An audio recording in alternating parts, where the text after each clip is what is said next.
चुनाव के दौरान जब जब भी किसी राजनेता पर गोली चली, उसी की राजनीतिक पार्टी को जबरदस्त फायदा हुआ, बात चाहे अमेरिका की हो या फिर हमारे देश भारत की। तो क्या डोनाल्ड ट्रंप पर हुए जानलेवा हमले ने उन्हें नवंबर में होने वाले राष्ट्रपति पद चुनाव का विजेता बना दिया है? इतिहास क्या कहता है? रोनाल्ड रीगन पर भी राष्ट्रपति रहते हुए हमला हुआ था और वो इसके बाद दोबारा जीत गए। तो क्या इस दृष्टि से ट्रंप की भी जीत तय है या फिर पिक्चर अभी बाकी है? Take a look what happened.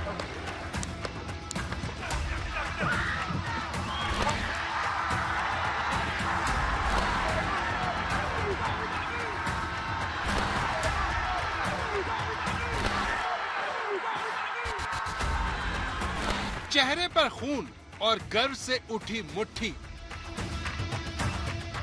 Donald Trump की ऐतिहासिक तस्वीर अमेरिकी चुनाव में क्या गुल खिलाने वाली है?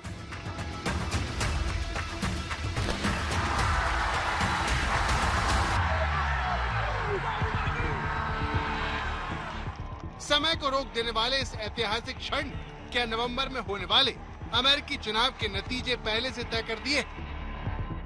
क्योंकि इस तस्वीर का इस्तेमाल डोनाल्ड ट्रंप चुनावों में सबसे ज्यादा करेंगे।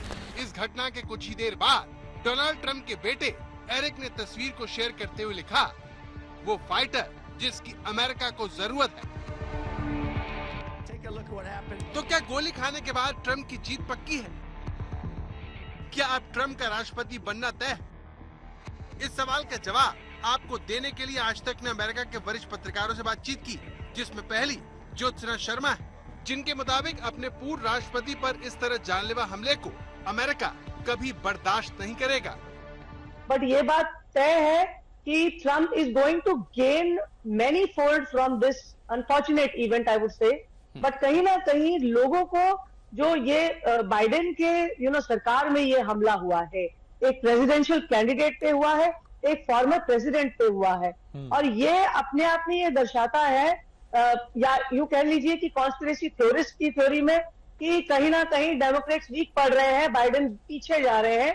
और ये जो स्टेप हुआ है, ये जो हमला हुआ है, इससे लोगों का माइंडसेट 100% चेंज होगा। पहले तो नाकामयाबी महसूस होगी करंट सरकार की। इस घटना के बाद ट्रंप खुद को लगातार बहादुर के तौर पर पेश कर रहे हैं। इसलिए विस्कॉन्सिन पहुंचने पर उन्होंने विमान से उतरते हुए ठीक उसी तरह से गर्व से मुट्ठी हवा में उठाई जैसी उन्होंने हमले के बाद की थी।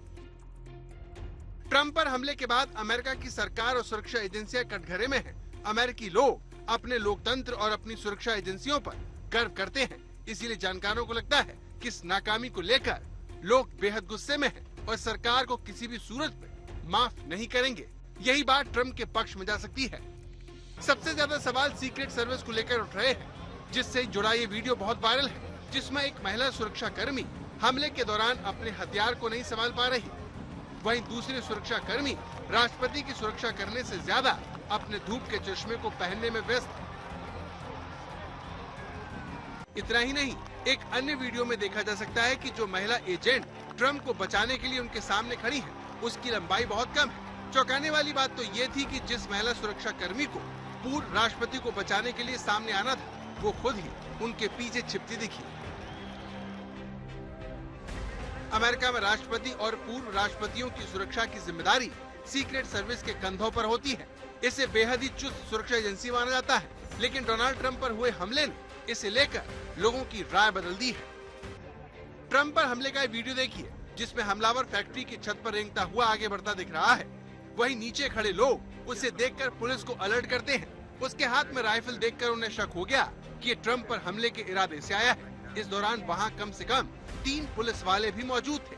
उन्होंने उस इमारत को घेरना शुरू किया, लेकिन संदिग्ध शूटर तेजी से रेंगता हुआ छत पर अपनी पोजीशन ले लेता है और एक के बाद एक ट्रंप पर 4 गोलियां फायर करता है। उनमें से एक गोली ट्रंप के कान को खरोचती हुई निकल जाती है। लेकिन इस वीडियो से साफ हो जाता है कि पुलिस और सीक्रेट एजेंट्स के पास हमले को रोकने के लिए पर्याप्त समय था, लेकिन वो उसे रोकने में कामयाब नहीं हुए। अमेरिका में नवंबर में राष्ट्रपति पद के चुनाव होने हैं। डोनाल्ड ट्रंप को पहले से ही बाइडेन पर भारी माना जा रहा था, लेकिन अमेरिकी पत्रकार लेंका वाइट को लगता है कि ट्रंप पर हुए हमले ने मानो ट्रंप की जीत की उम्मीदों को हकीकत के करीब लाकर खड़ा कर दिया है। अमेरिका एक सुपर पावर है। अमेरिकी लोग महाशक्ति होने को एक सम्मान के तौर पर लेते हैं, लेकिन जिस तरह से एक 20 बरस के थॉमस मैथ्यू क्रुक्स ने अमेरिकी सुरक्षा तंत्र की पोल खोल दी, उसे अमेरिकी मतदाता शायद ही माफ करें। आज तक ब्यूरो।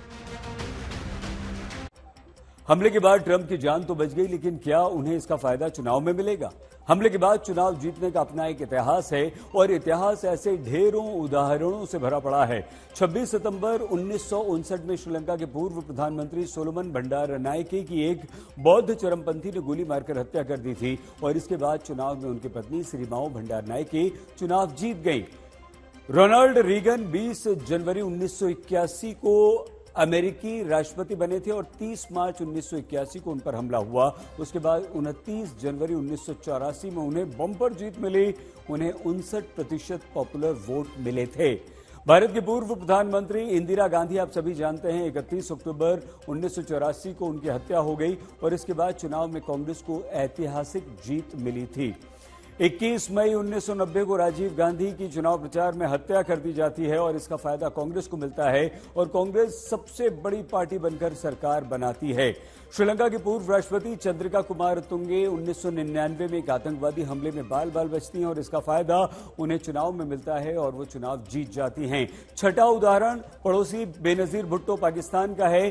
फिदाइन हमले में हत्या कर दी जाती है और पति को चुना जाता है राष्ट्रपति यानी कि आसिफ अली जरदारी को। और अंतिम उदाहरण ब्राजील के राष्ट्रपति बोल्सोनारो का है, जिन्हें राष्ट्रपति पद का उम्मीदवार बनने के बाद चाकू मारा गया और वो दोबारा चुनाव जीत गए। लेकिन देखिए, ये तो वो इतिहास था जो हमने आपको बताया, लेकिन अमेरिका का इतिहास हमें बताता है कि वहां किसी नेता पर जानलेवा हमला जीत की गारंटी नहीं है। लेकिन फिर भी डोनाल्ड ट्रंप का पलड़ा भारी माना जा रहा है और इसका एक बहुत बड़ा कारण अमेरिकी जनता का गुस्सा है, जो अपने देश के घटते सम्मान को लेकर बहुत नाराज है। डोनाल्ड ट्रंप को लेकर भले ही कहा जा रहा हो कि वो चुनाव जीत सकते हैं, लेकिन फिर भी अमेरिकी राष्ट्रपति चुनाव एक तरफा नहीं माना जा रहा। डेमोक्रेटिक पार्टी जो बाइडेन के पीछे खड़ी हुई साफ तौर पर दिखाई दे रही है और बाइडेन खुद डटे हुए हैं। I am running and we're going to win. I'm not going to change that. I'm the nominee of the Democratic Party, the only Democrat or Republican who has beaten Donald Trump ever. And I'm going to beat him again. Trump is a threat to this nation. Look, I wouldn't have picked Vice President Trump to be Vice President. अमेरिकी चुनाव में Joe Biden की उम्र और उनकी सेहत बड़ा मुद्दा बन चुकी है। जो बाइडेन लगातार ऐसी हरकतें कर रहे हैं जिससे डोनाल्ड ट्रंप की जीत का दावा पुख्ता हो रहा है। ट्रंप और बाइडेन के बीच पहली डिबेट के बाद CNN ने पोल किया, जिसके मुताबिक 67% दर्शकों ने माना कि ट्रंप जीतेंगे, जबकि 33% ने जो बाइडेन के जीतने की संभावना जताई। अगर 2020 की बहस की बात करें तो CNN पोल में 53% दर्शकों ने बाइडेन की जीत का दावा किया था, जबकि ट्रंप पर भरोसा सिर्फ 39% ने किया। डिबेट के बाद दर्शकों ने कहा कि उन्हें देश का नेतृत्व करने की बाइडेन की क्षमताओं पर भरोसा नहीं है। डिबेट से पहले किए गए पोल में भी 55% वोटर्स को उम्मीद थी कि ट्रंप बाइडेन से बेहतर प्रदर्शन करेंगे। Look, I wouldn't have picked Vice President Trump to be Vice President, but I think she was not qualified to be President. So let's start there. इसके बाद जो बाइडेन की जुबान नाटो की बैठक में भी लड़खड़ाई, जब उन्होंने जेलेंस्की को पुतिन कहकर संबोधित कर दिया। And now I want to hand it over to the President of Ukraine, who has as much courage as he has determination. Ladies and gentlemen, President Putin. हालांकि ये कहने के फौरन बाद बाइडेन को अपनी गलती का एहसास हो गया और उन्होंने मंच पर जेलेंस्की का अभिवादन करते हुए तुरंत खुद को सही किया। बाइडेन ने आगे कहा, President Putin. You can beat President Putin. President Zelensky. I'm so focused on beating Putin, we got to worry about it. Anyway. Biden की फिसलती जुबान को भले ही उनकी जीत की राह में रोड़ा माना जा रहा हो, लेकिन ऐसे डेमोक्रेटिक पार्टी के नेताओं की लंबी सूची है जो अब भी उनकी दावेदारी का समर्थन कर रहे हैं। कम से कम 80 डेमोक्रेटिक नेताओं ने सार्वजनिक तौर पर 81 साल के बाइडेन का समर्थन किया।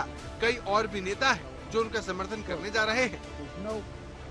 कईयों का मानना है कि बाइडेन का सियासी रिकॉर्ड, उनकी सिद्धांत की राजनीति और 2020 में डोनाल्ड ट्रंप को मात देना किसी डिबेट या सार्वजनिक मंच पर खराब प्रदर्शन या स्वास्थ्य समस्याओं से होने वाले किसी नुकसान से ज्यादा मायने रखता है।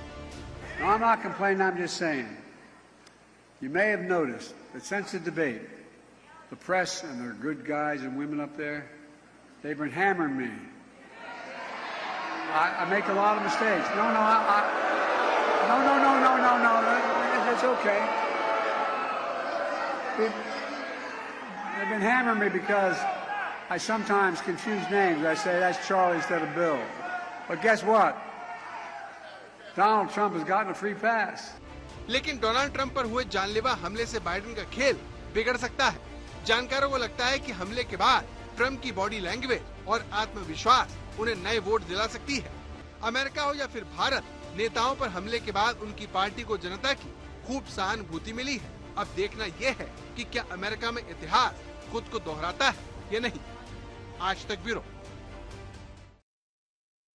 ट्रंप समर्थक उनकी सुरक्षा में खामियों को लेकर बेहद नाराज हैं। वो इस हमले में चूक को लेकर सीक्रेट सर्विस पर भी सवाल उठा रहे हैं। हमले के समय के जो वीडियो सामने आए हैं उनमें सीक्रेट एजेंट्स ये समझ ही नहीं पा रहे कि आखिर हुआ क्या है, उन्हें करना क्या चाहिए। FBI पर अमेरिका में किस तरह के सवाल उठ रहे हैं, आपको हम हमारी इस विशेष रिपोर्ट में दिखाते हैं।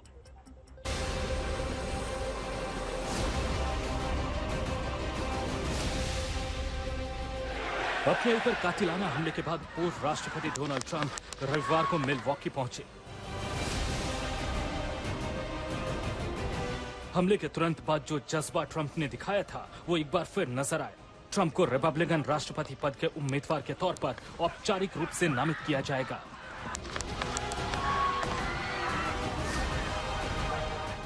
विमान से उतरते समय उन्होंने कई बार हवा में वैसे ही मुट्ठी बांधकर हौसला दिखाया जो हमले के तुरंत बाद उन्होंने पेंसिल्वेनिया में दिखाया था।